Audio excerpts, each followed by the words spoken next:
Assalamualaikum warahmatullahi wabarakatuh. Halo sahabat sebuah kisah misteri, kembali lagi bersama saya Rio Wijaya. Terima kasih kepada sahabat-sahabat yang telah mendengarkan kisah misteri yang saya ceritakan. Terima kasih juga kepada sahabat-sahabat yang selalu memberikan dukungan, memberikan support agar channel ini dapat berkembang. Terima kasih untuk sahabat-sahabat yang telah memberikan like, komen, dan mensubscribe channel ini. Untuk sahabat-sahabat yang baru mendengarkan kisah misteri yang saya ceritakan, sahabat-sahabat boleh mengklik tombol subscribe dan jangan lupa aktifkan notifikasi loncengnya agar tidak ketinggalan video-video sebuah kisah misteri selanjutnya.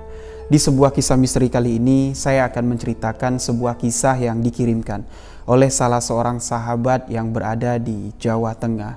Di sini kita sebut saja dengan nama Bu Ida. Bu Ida ingin membagikan sebuah kisah misteri yang terjadi di tahun 98 yang lalu, yang mana kisah ini menceritakan sepasang suami istri yang tega menumbalkan anak pertamanya demi harta pesugihan. Jadi bagaimana kisah ini? Simak hanya di sebuah kisah misteri.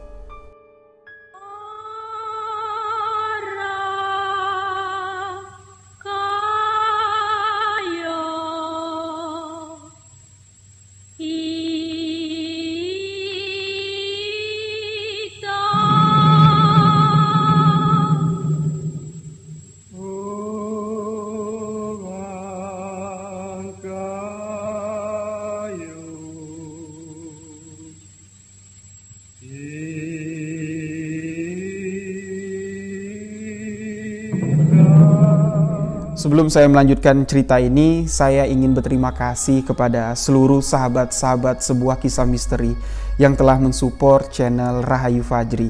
Untuk sahabat-sahabat yang belum mendengarkan kisah misteri yang diceritakan di channel Rahayu Fajri, linknya sudah saya siapkan di deskripsi. Sahabat-sahabat bisa mendengarkan kisah-kisah misteri yang diceritakan oleh Rahayu Fajri.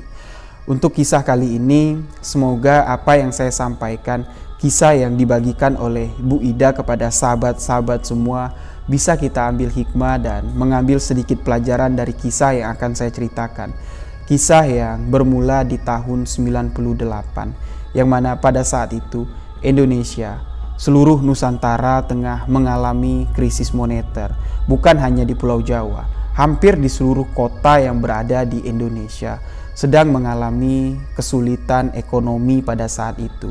Nah, di sini Ibu Ida mengkisahkan sebuah cerita.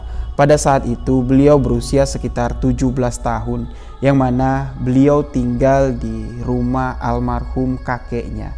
Di sini kita sebut saja dengan nama Mbah. Nah, Mbah ini merupakan salah seorang yang cukup berada, salah seorang yang cukup kaya lah, yang tinggal di kampung mereka. Di sini Mbah banyak sekali membantu warga-warga sekitar yang kesusahan, orang-orang yang tidak memiliki pekerjaan, terutama mereka yang sudah memiliki anak istri.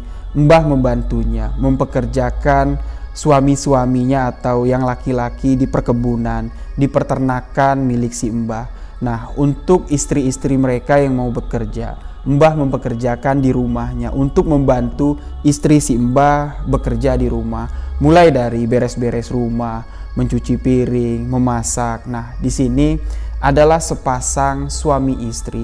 Mereka baru menikah. Namun sebelum mereka menikah, orang ini sudah dekat dengan keluarga si Mbah, keluarga dari Ibu Ida. Di sini kita sebut saja dengan nama Pak Mon dan Bu Tini. Bu Tini ini seorang gadis remaja yang menikah dengan Pak Mon. Pak Mon ini sudah berusia agak sedikit jauh dari Bu Tini. Di sini Bu Ida mengatakan umur Pak Mon itu sudah sekitar 31 tahun, sedangkan Bu Tini baru belasan tahun, sekitar 19 tahun lah. Di sini mereka baru menikah. Pak Mon ini tidak memiliki pekerjaan tetap. Bahkan tempat tinggal mereka hanya menumpang di gubuk kecil yang berada di belakang kandang ternak milik si Mbah. Nah, di sini Mbah kasihan melihat Bu Tini, melihat si Pak Mon yang sama sekali sangat kesusahan pada saat itu. Akhirnya si Mbah memanggil sepasang suami istri ini dan mempekerjakan mereka. Pak Mon dipekerjakan untuk menjaga kandang ternak, merawat hewan-hewan ternak hewan sapi, kambing, ada juga bebek yang ada di pekarangan rumah si Mbah. Dan di sini Bu Tini dipekerjakan untuk membantu mbah perempuan memasak di dapur untuk pergi belanja ke pasar. Nah, di sini Bu Ida saat itu berusia 17 tahun. Beliau masih bisa mengingat jelas kejadian yang terjadi pada saat itu. Nah, di tahun 98, si Mbah ini walaupun memiliki banyak aset, karena dampak dari krisis moneter, si Mbah pun juga agak sedikit terpuruk usahanya. Ya, namun di sini Mbah masih bisa memutar siasat lah, bagaimana bisa mengelola keuangan. Akhirnya beberapa pekerja yang dianggap Mbah sudah cukup mapan pada saat itu terpaksa diberhentikan dari pekerjaannya. Mulai dari mandor yang mengawasi ladang milik si Mbah, mulai dari orang-orang yang dilihat Mbah sudah ekonominya pada saat itu sudah ya berkecukupan lah yang bekerja dengan Mbah. Jadi hanya orang-orang yang taraf ekonominya di bawah rata-rata, ya boleh dikatakan orang-orang susah lah, benar-benar susah lah, yang masih dipertahankan oleh si Mbah. Nah, di sini si Mbah memiliki seorang sahabat lah, boleh dikatakan ya. Di sini kita sebut saja dengan nama Lek Gimin. Lek Gimin ini boleh dikatakan seorang musafir lah. Beliau tidak memiliki sanak famili di kampung itu. Nah, jadi si Mbah ini kenal dekat, sudah lama sekali kenal dengan Lek Gimin. Namun di sini anehnya, Lek Gimin ini tidak mau dipekerjakan tetap.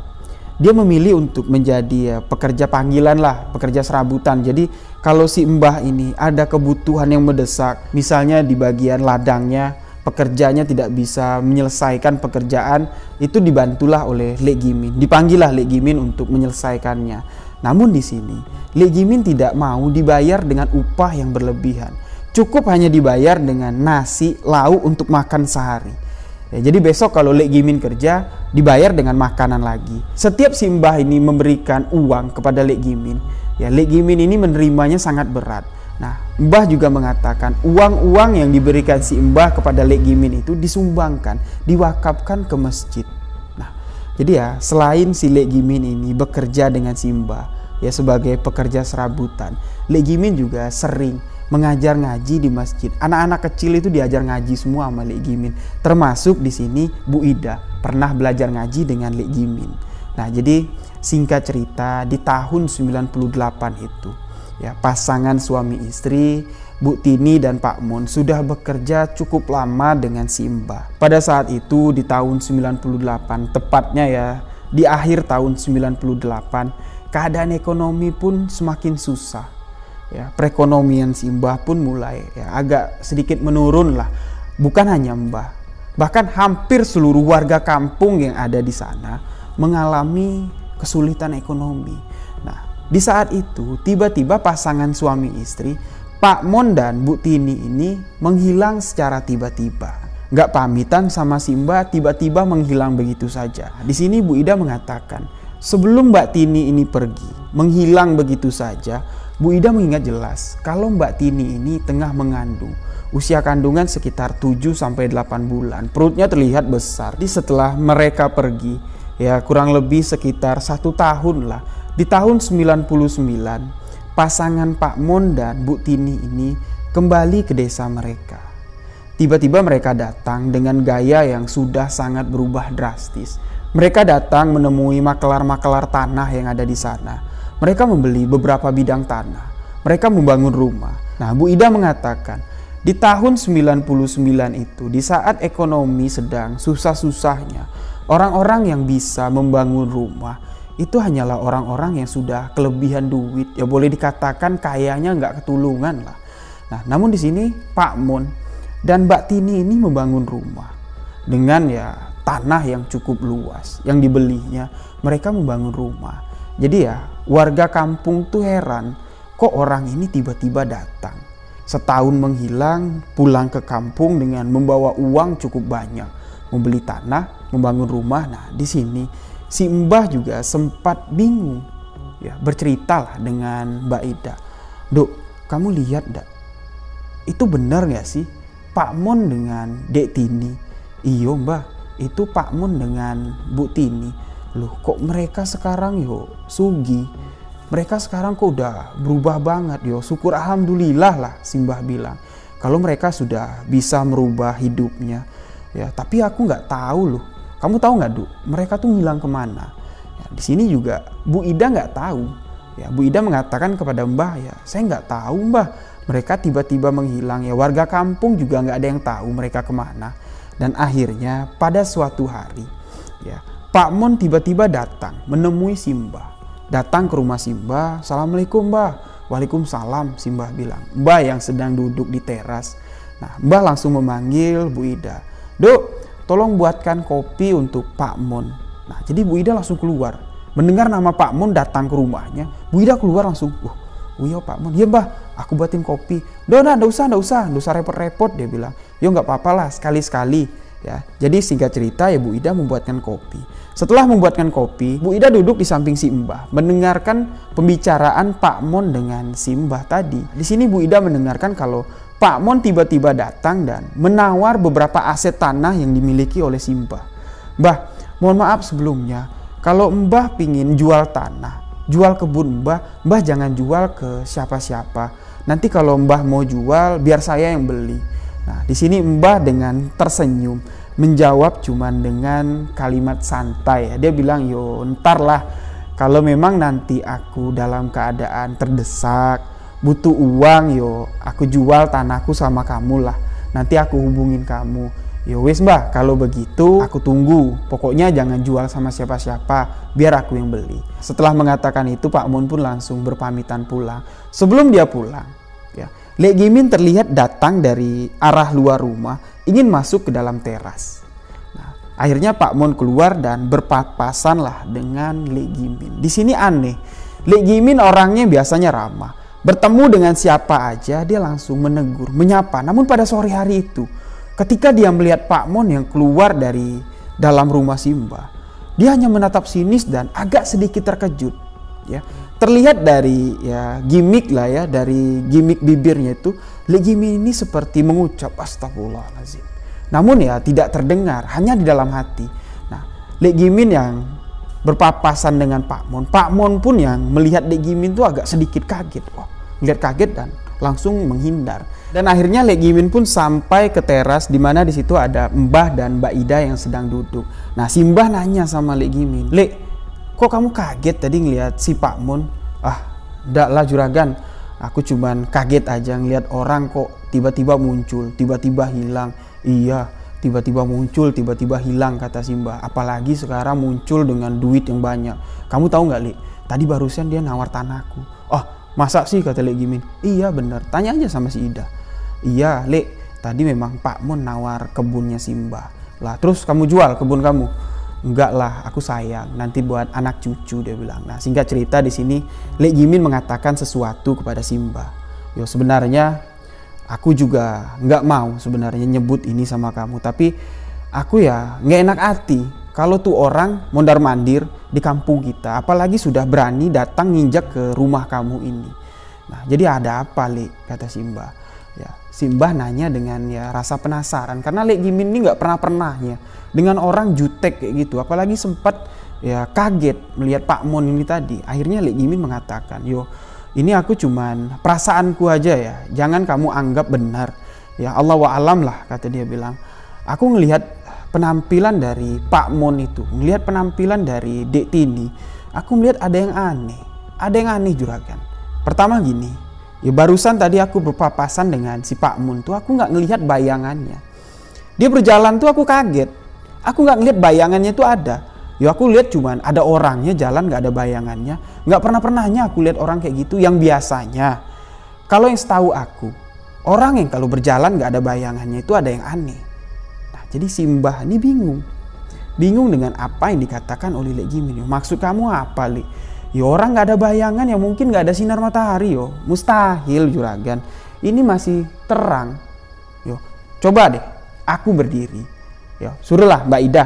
Nah coba Mbak Ida berdiri di luar, di tempat tadi Pak Mon berdiri." Nah jadi si Mbak Ida ini ngikut ya apa yang dikatakan Lek Gimin. Dia keluar dari teras, dia berdiri, ya memang bayangannya ada. Dia berjalan mondar-mandir. Nah juragan bisa lihat itu ada bayangannya. Tapi tadi ketika aku lihat Pak Mon lewat, Aku kaget dia nggak ada bayangannya. Ya aku takut aja juragan kalau kekayaan yang dimiliki Pak Mon dengan Dek Tini ini kekayaan yang didapat dengan cara pesugihan, dengan cara ya bersekutu dengan setan. Nah di sini Mbah tahu maksud pembicaraan dari Lek Gimin ini tahu. Karena apa? Lek Gimin ini walaupun dia seorang musafir, dia seorang yang taat dengan agama. Dan banyak juga beberapa orang warga kampung kalau dalam keadaan sakit yang aneh, kesurupan, sakit-sakit non medis lah, banyak yang datang berkonsultasi dengan Lek Gimin. Ya, banyak lah ya orang-orang yang dapat disembuhkan oleh Lek Gimin. Namun di sini Lek Gimin sama sekali tidak bilang kalau dia itu paranormal, kalau dia dukun, enggak. Dia bilang cuman lantaran Gusti Allah. Aku cuman mendoakan kalian. Lantaran aku guru ngaji, aku sering mengajarkan anak-anak kecil ngaji, ya mungkin Allah menijabah doaku. Nah cuman itu aja. Bahkan orang-orang yang memberikan uang, rasa terima kasih telah disembuhkan ya oleh Lek Gimin ini. Lek Gimin nggak mau terima. Yo kalian kalau mau ngasih aku uang, kalian masukin aja ke kotak amal. Kalian beramal, itu sudah sama kalau kalian tuh ngasih aku. Nah jadi si Mbah ini paham dan Mbah langsung menanyakan kepada Lek Gimin, yo kamu terus terang aja sama aku, Lek. Sebenarnya apa yang kamu lihat? Namun di sini Lek Gimin nggak mau meneruskan pembicaraan. Yo, nanti juragan tahu sendirilah. Aku nggak mau nanti ini jadi fitnah. Toh juga kita belum bisa tahu apa yang terjadi karena nggak ada bukti. Ya, singkat cerita sore hari itu ditutup dengan pembicaraan Lek Gimin yang misterius kepada Simbah. Di sini Bu Ida cuman terbingung-bingung mendengarkan apalah yang dikatakan Lek Gimin. Yo kok agak merinding dia bilang. Nah di sini ya warga kampung juga heran dengan keadaan Mbak Tini yang tadinya Mbak Tini itu sedang mengandung ya sekitar kandungan 7-8 bulan lah. Perutnya terlihat membesar dan tiba-tiba anaknya itu nggak dibawa pulang. Setiap orang menanyakan, Mbak Tini kok anaknya nggak dibawa pulang, anaknya kemana? Mbak Tini cuma mengatakan kalau dalam perjalanan ya ikut suaminya merantau, anaknya itu keguguran. Ya, anaknya keguguran, dia bilang ya Gusti Allah lebih sayang kepada anakku. Cuman itu aja. Nggak mau menjelaskan ya karena apa, di mana.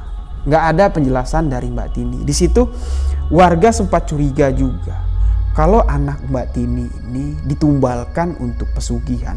Ya karena warga melihat ya setahun yang lalu Mbak Tini dan Pak Mon ini orang yang susah. Ya mohon maaf lah sebelumnya. Ya hidupnya tuh cuman tinggal di gubuk kecil di belakang kandang ternak, di belakang kandang sapi. Tiba-tiba menghilang dengan membawa harta yang sangat banyak pulang ke kampung mereka. Nah di sini warga sempat curiga karena ada beberapa kali warga melihat di rumah Pak Mon ini ketika malam Selasa ya, tepatnya pada malam Selasa Kliwon, seringkali terdengar seperti orang ramai. Namun tidak terlihat orang sama sekali dan beberapa kali terlihat penampakan hitam besar yang sering ada di pagar ya, bukan pagar sih sebenarnya, pembatas lah, pembatas tanah dari rumah Pak Mon itu. Sosok tinggi hitam besar sering berada di atap rumah Pak Mon dan Mbak Tini. Nah, jadi mereka membangun rumah permanen ya, membangun rumah batu ya tidak terlalu besar. Namun atas rumahnya itu, atap rumahnya itu aneh. Dibangun ya bukan seperti rumah-rumah yang ada di sana. Dibangun tinggi ke atas ya seperti apa ya? Seperti gunung lah. Ya dengan susunan genteng ya memuncak ke atas. Sedangkan rumah-rumah warga yang lain rata-rata pada tahun 99 itu ya atap rumahnya datar. Datar seperti biasa. Nah, warga mengatakan kok bangunan rumah orang ini aneh. Ya mungkin kelebihan duit kali, ngabis-ngabisin genteng, ngabis-ngabisin kayu, bikin atap rumah kok tinggi seperti itu. Setelah keganjilan-keganjilan yang terlihat dari keluarga Pak Mon dan Mbak Tini. Di sini setelah hampir ya 1 tahun lah, mereka tinggal menetap lagi di kampung itu dengan menjadi orang yang kaya raya. Di sini Mbak Tini itu seperti orang yang beban batin. Ya, terlihat kalau wajahnya itu ya walaupun jadi orang kaya dia nggak senang. Terlihat lah ya kalau orang sering begadang atau kurang tidur, stres lah ya. Itu terlihat dari bola matanya ya. Dari lingkar matanya tuh hitam. Nah jadi pada suatu hari ada sesuatu hal yang mengejutkan. Nah Mbak Tini ini tiba-tiba datang menemui Lek Gimin. Lek Gimin yang sedang di masjid pada sore hari mengajar anak-anak kecil yang sedang mengaji. Tiba-tiba ya Mbak Tini ini datang. Ya Mbak Tini ini seperti nggak sadar lah. Dia berjalan ke masjid itu ya masih menggunakan pakaian tidur, menggunakan ya pakaian sebatas dengkul lah. Masuk ke dalam masjid tidak menggunakan kerudung kan nggak sopan. Di situ Lek Gimin langsung astagfirullahalazim. Duk, kamu ngapa? Pulang. Ada apa? Kamu datang ke masjid dengan pakaian seperti ini nggak baik. Pulang. Kamu pulang sekarang. Lek, aku minta maaf, Lek. Tolong aku, Lek. Aku mau ngomong sama Lek Gimin. Yo kalau kamu mau ngomong sama aku, kamu tunggu di luar. Nggak sopan kamu masuk masjid dengan pakaian seperti ini. Keluar. Jadi Lek Gimin langsung mengusir Mbak Tini untuk menunggunya di luar. Setelah Lek Gimin selesai mengajarkan anak-anak mengaji, sebelum maghrib, Lek Gimin menyempatkan waktu berbicara, ngobrol dengan Mbak Tini. Nah, di sini Mbak Tini mengatakan, Lek maaf Lek, bukan aku mau ganggu, bukan aku juga nggak sopan datang ke sini dengan pakaian seperti ini. Aku nggak tahu kenapa. Dari beberapa hari yang lalu tuh hatiku risau, hatiku gelisah aja. Aku pengen banget ketemu sama Lek Gimin. Aku pengen cerita sama Lek Gimin. Nih mumpung kalau suamiku lagi nggak ada. Nah, jadi Lek Gimin ya nanya sama Mbak Tini, memang suamimu kemana? Yo nantilah Lek aku ceritain, tapi aku pengen ngomong sesuatu dulu sama Lek Gimin. Yaudahlah, kamu ngomong lah. Apa yang kamu mau ceritakan? Nah, jadi di sini Lek Gimin yang menceritakan kisah ini kepada mbahnya Bu Ida, ya, menceritakan kalau sore hari itu, ya, Mbak Tini membuka semua aib yang dilakukannya bersama Pak Mon. Nah, dia bercerita, Lek, sebenarnya aku tuh sama Pak Mun tuh melakukan pesugihan. Jadi setelah kami melakukan pesugihan, kami dapat banyak harta. Kami sekarang jadi sugih, kami jadi kaya. Tapi suamiku tuh jadi aneh, Li. Ya, dengan kelakuan suamiku seperti sekarang, walaupun boleh dikatakan aku kaya raya, aku nggak kekurangan uang. Orang lagi susah sekarang, kami senang. Tapi aku nggak senang, Li. Aku ngebatin, setiap malam tuh aku nggak bisa tidur. Nah, jadi Mbak Tini ini menceritakan kalau anak yang dulu dikandungnya itu sudah lahir. Nah, janin yang baru lahir itu ditumbalkan untuk mendapatkan pesugihan. Jadi anak yang baru lahir itu diberikan kepada kuncen pesugihan untuk menjadi sesajen, untuk menjadi tumbal kekayaan. Karena suaminya ini, Pak Mon ini gila dengan harta. Jadi tega menumbalkan anak pertama mereka. Sebenarnya di sini Mbak Tini itu nggak mau. Mas, aku nggak mau lah. Anakku, anak kamu juga. Ya, Mbak Tini mengatakan kalau Pak Mon ini memaksa. Wes, kalau kamu nggak mau, kita cerai, kita pisah. Kamu pulang sendiri. Aku nggak mau pulang. Aku rak sudi. Pulang kalau nggak sugi. Ya, jadi Pak Mon mengatakan itu, Mbak Tini ini tertekan. Nah, jadi mau nggak mau, Li. Mau nggak mau, Li. Anak yang baru berusia 1 minggu kami tumbalkan. Aku yang menggendong anak itu, masuk ke dalam sebuah gua, memberikan kepada kuncen pesugihan. Namun setelah aku berikan anakku, aku langsung lari. Aku nggak tahu lah anakku tuh diapakan. Nah, tapi setelah pesugihan ini kami lakukan, memang kami mendapatkan emas.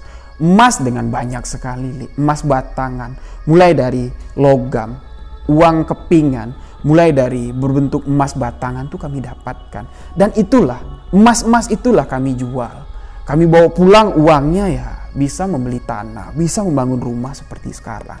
Nah, sekarang ini yang meneror aku tuh yang membuat aku tuh gelisah tuh ada beberapa hal. Yang pertama, aku setiap malam ketika aku mau tidur, aku selalu melihat sosok gaib, sosok yang sangat menyeramkan. Wanita yang tubuhnya tuh penuh dengan sisik, menggendong-gendong anakku, Anak pertama yang aku lahirkan tuh digendong-gendongnya di depanku. Aku nggak tega, melihat anakku digendong dengan sosok siluman, sosok yang sangat mengerikan. Dan yang kedua, suamiku ini setiap 1 minggu sekali itu dia makan ayam mentah, makan ikan mentah, makan daging mentah. Aku tuh jijik ngelihatnya. Sudah aku bilang, Mas, ngapain sih kamu makan-makan kayak gituan? Kamu diam aja. Pokoknya dia tuh kalau dilarang, apa yang dilakukan yang menurut saya tuh udah nggak waras lagi, itu dia marah. Dia langsung mukul saya. Jadi Untuk apa, Lek? Saya tuh kaya kalau begini. Nah, jadi setelah mendengar apa yang diceritakan oleh Mbak Tini, ya Lek Gimin cuman beristighfar, ya astagfirullahaladzim. Yo pantasan Duk, aku melihat suamimu itu berjalan siang-siang. Ketika aku bertemu dia di rumah si juragan, aku nggak ngelihat bayangan suamimu itu. Aku curiga, Duk. Setelah nanti anak pertama kalian yang dijadikan tumbal pesugihan, suami kamu berikutnya akan menjadi tumbal pesugihan tersebut.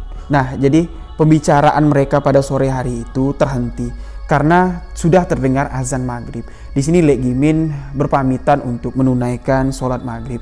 Ya udah Landuk, besok kita lanjutkan lagi ceritanya. Kalau kamu ingin menceritakan kisah kamu ini, kamu besok datang ke rumah juragan. Aku ada di sana. Kamu datang ke sana biar bisa cerita sama-sama. Ya mudah-mudahan kesalahan yang sudah kalian lakukan ini bisa diselesaikan.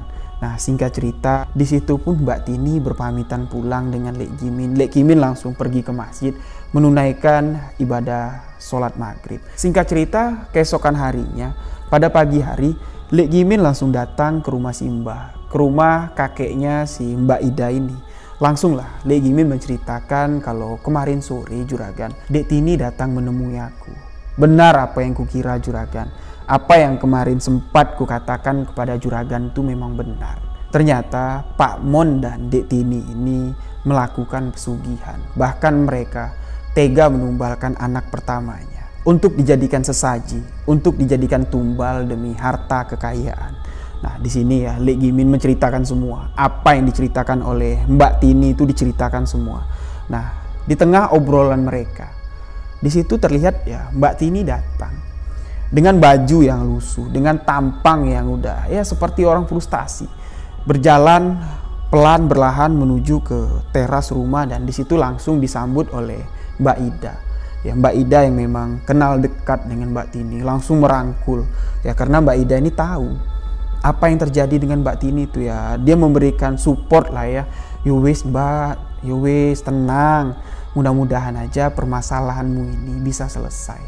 Nah, jadi mereka pun duduk. Mereka berempat duduk. Di sini kembali lagi Mbak Tini menceritakan kelanjutan ceritanya sore kemarin dengan Lek Gimin.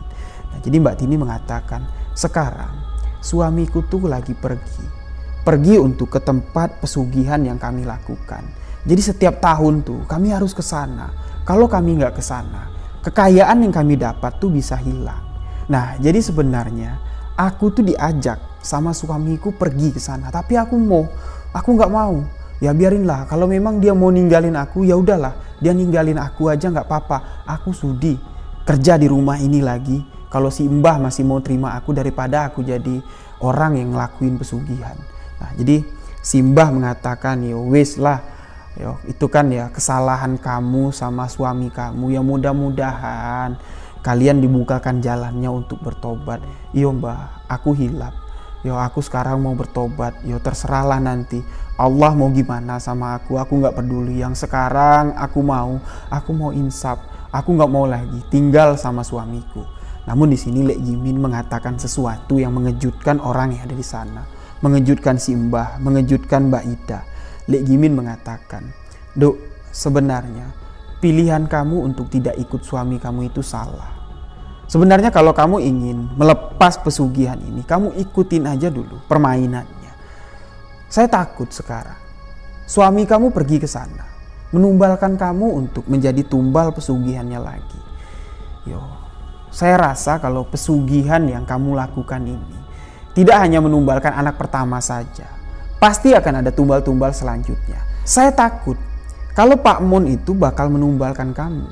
Karena kamu sudah nyata-nyata, kamu sudah terus terang tidak mau ikut pesugihan ini lagi. Mendengar apa yang dikatakan oleh Lek Gimin, di sini Bu Ida tuh menangis sejadi-jadinya karena dia tahu Mbak Tini ini orang yang baik.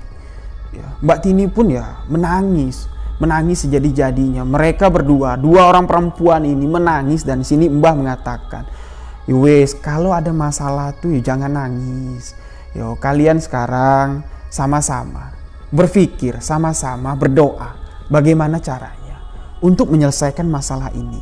Kamu Ida, ya, ini menjadikan pelajaran untuk diri kamu. Kamu masih muda sekarang. Mudah-mudahan ke depan nanti, walaupun nanti Mbah tidak menitipkan harta yang banyak kepada kamu, nah inilah pelajaran yang harus kamu dapat, inilah ilmu yang kamu dapat, inilah warisan yang Mbah berikan, pengalaman hidup. Kamu lihat sekarang Dek Tini, ya, hidup kaya, tapi ya bagaimana? Sekarang kamu lihat, dia menangis, mengadu kepada kita. Karena apa? Penyesalan. Di sini ya, Mbak Tini mendengar kalimat Mbah yang sangat bijak, menangis sejadi-jadinya. Dan di sini beberapa warga yang ada di sana tuh heran, loh, kok ada Mbak Tini di situ? Kok Mbak Tini nangis-nangis? Ya, beberapa warga akhirnya menghampiri, menanyakan apa yang terjadi. Di sini ya, Lek Gimin mengatakan, yo, kalau kalian tahu apa yang sebenarnya terjadi, aku ceritakan sekarang. Kenapa sih Dek Tini ini nangis? Ingat, mulut sampean jangan pada bocor. Ingat, mulut sampean jangan pada bablas. Jangan lagi omongan ini disampaikan kepada teman-teman, kepada saudara-saudara yang lain. Kalau bisa, apa yang kita bicarakan di sini, yo selesai di sini. Ya cukup kalian yang tahu. Yo Le, insya Allah kami nggak bakal bocor. Kami nggak bakal lah menyebarkan keburukan orang lain. Nah, di sini Lek Gimin menjelaskan kembali kalau sebenarnya Mbak Tini ini sudah ditargetkan lagi menjadi tumbal pesugihan. Tumbal pesugihan dari Pak Mon yang gila harta ini. Nah, jadi Lek Gimin mengatakan, Yunduk, kalau kamu memang benar-benar mau bertobat, yo seharusnya kamu harus bertobat. Tobatan nasuha. Bertobatlah dengan sungguh-sungguh. Kamu meminta kepada Gusti Allah. Kamu angkat tangan kamu. Kamu minta, kamu mengadu kepada Gusti Allah, meminta pertolongan. Jadi si Mbah menyarankan kan kalau Mbak Tini ini harus keluar dari rumah pesugihan itu, rumah yang dibangun dari harta pesugihan. Nah, di sini Mbah dari Bu Ida mengatakan, yo wes Nduk, kamu bisa tinggal di rumah yang bekas kamu tempati dulu. Mbak Tini mengucapkan terima kasih Mbah, terima kasih Lek Gimin, terima kasih Mbak Ida. Yo, sekarang aku mau pamitan dulu. Aku mau ambil barang-barangku. Di sini Lek Gimin mengatakan, ya udah, kamu sudah melangkahkan kaki, bertekad untuk hijrah, bertekad untuk taubat. Jangan lagi kamu bawa harta pesugihan kamu itu. Tinggalkan semua. Apa yang ada bakar, apa yang ada tinggalkan. Kamu harus keluar dari rumah itu dengan kosong. Nah, jadi sini Mbak Ida mengatakan, yowes lah Mbak Tini, kalau pakaian nanti pakaianku aja pakai, nggak apa-apa. Akhirnya pada pagi hari itu Mbak Tini sudah meninggalkan rumah yang dibangun dari hasil pesugihan, pakaian yang dibeli dari hasil pesugihan, dan tinggal kembali ke rumah bekas yang mereka tempati dulu, yang berada di belakang kandang ternak. Nah, jadi singkat cerita, setelah beberapa hari Pak Mon ini pergi, dia pulang. Pulang ke desanya dengan gayanya yang sudah lebih mentereng lagi. Bisa dipastikan kalau Pak Mon ini telah mendapatkan harta pesugihan yang lebih banyak. Namun di sini dia heran melihat kalau istrinya nggak ada di rumah. Dia sempat berkeliling ke kampung menanyakan kepada warga-warga, kemana istriku, kemana Dek Tini. Nah, jadi warga yang sudah tahu ya, beberapa warga yang sudah tahu ulah dari Pak Mon ini yang mengacuhkannya. Ya nggak tahu aku, kalau kamu cari istrimu cari sendiri, gak usah nanya sama aku. Ya, jadi warga itu jutek karena tahu orang ini orang sesat, pelaku pesugihan. Jadi ya mana maulah orang mendekatinya. Namun beberapa warga yang tidak tahu kisah ini, tidak tahu cerita ini, yo masih ramah dengan Pak Mon. Yo nggak tahu mas, saya beberapa hari ini memang Mbak Tini nggak kelihatan. Yo kami pikir Mbak Tini pergi sama Mas Pak Mon, dia bilang. Jadi ya Pak Mon ini keliling lah ya mencari istrinya dengan bingung lah, kemana lagi Dek Tini. Ya seperti itulah pemikiran Pak Mon ini. Nah jadi memang Mbak Tini ini disembunyikan oleh Lek Gimin, disembunyikan oleh Mbah, sama sekali tidak pernah keluar rumah. Walaupun Pak Mon mencari di sekitaran tempat dia tinggal, ya di sekitaran kampung, Mbak Tini ini sama sekali nggak pernah keluar rumah. Makan diantarkan sama Mbak Ida. Jadi ya Mbak Tini ini cuma disuruh oleh Lek Gimin, disuruh untuk mengaji, sholat 5 waktu itu tidak boleh tinggal. Ditambah lagi dengan sholat-sholat sunnah ya. Jadi memang ibadah lah yang dipertebal. Di situ juga Mbah dan Lek Gimin mendoakan setiap mereka sholat tahajud ya, berdoa untuk memberi pertolongan kepada Mbak Tini. Karena dia sudah berniat bertobat dengan sungguh-sungguh, menyesali apa yang telah diperbuatnya selama ini. Nah kurang lebih 10 hari Pak Mon yang sudah seperti orang gila mencari istrinya. Di sini Lek Gimin datang ke rumah si Mbah mengatakan, Juragan, Juragan bisa lihat, sebentar lagi Pak Mun tuh benar-benar bisa gila. Loh, kok kamu tahu, Le? Aku nggak tahu Juragan, tapi aku lihat dari gelagatnya. Karena apa? Target pesugihannya, target tumbal pesugihannya itu kita umpetin. Yo biarin aja lah, kata Simba. Biar dia mati sekalian, kata Mbah. Orang seperti itu harus dibinasakan. Nah jadi ya akhirnya untuk klop ya, supaya ya warga kampung ini tidak heran nanti ada sesuatu hal yang aneh terjadi dengan Pak Mon ini. Jadi ya satu persatu warga ini dipanggil oleh Simba ya. Terutama orang-orang yang kerja dengannya, orang-orang yang kerja di perkebunan Simba ini dipanggil satu persatu. Diberitahukan kalau si Pak Mon ini pelaku pesugihan, tapi kalian jangan heboh. Karena Pak Mon ini dalam beberapa hari ini, 10 hari ini kan sibuk mencari istrinya. Istrinya sengaja memang disimpan, istrinya sengaja memang diumpetin. Karena ya cukup kalian tahu saja, Mbak Tini dijadikan tumbal, dijadikan target tumbal oleh suaminya sendiri. Nah jadi warga yang tahu ini, wah masa sih Mbak? Ya untuk apalah aku bohong sama sampean. Nah aku pesan sama sampean semua, sampean bisik-bisik, sampaikan kepada keluarga-keluarga, pada kerabat-kerabat yang lain, kepada tetangga-tetangga yang lain. Tapi ingat, jangan sampai terdengar oleh Pak Mon. Ya wis lah Mbah, terima kasih. Mbah sudah memperingatkan kami. Singkat cerita ya warga ini menyebar, memberikan informasi kalau Pak Mon ini pelaku pesugihan. Mulai dari hari itu, tidak ada satu warga pun yang memperdulikan Pak Mon. Nah jadi Pak Mon ini semakin gila. Berjalan sendirian di kampung itu ya seperti orang sendirian tinggal di kampung kosong. Semua warga tuh ya kalau ditegur pada buang muka, dideketin pada kabur. Nah kurang lebih sekitar 21 hari Pak Mon itu seperti orang gila ya, berjalan ya tidak menggunakan sepatu yang mahal lagi, tidak menggunakan pakaian yang rapi lagi, ya seperti orang gila. Kalang kabut nyari sana sini. Dek Tini kurang ajar sampean, ngilang. Dek Tini. Ya jadi warga tuh nganggap ya udah gila, orang kaya gila, pesugihan gila orang bilang kan. Nah tepat di 21 hari setelah Mbak Tini ini disembunyikan, target pesugihan ini disembunyikan oleh Lek Gimin dan si Mbah, Pak Mon meninggal dunia. Meninggal di dalam rumahnya yang megah, rumah yang dibangunnya dengan bubung atap yang aneh. Di situ Pak Mon diketemukan warga meninggal dunia. Karena warga curiga ya, kok udah 4 hari Pak Mon gak keluar-keluar.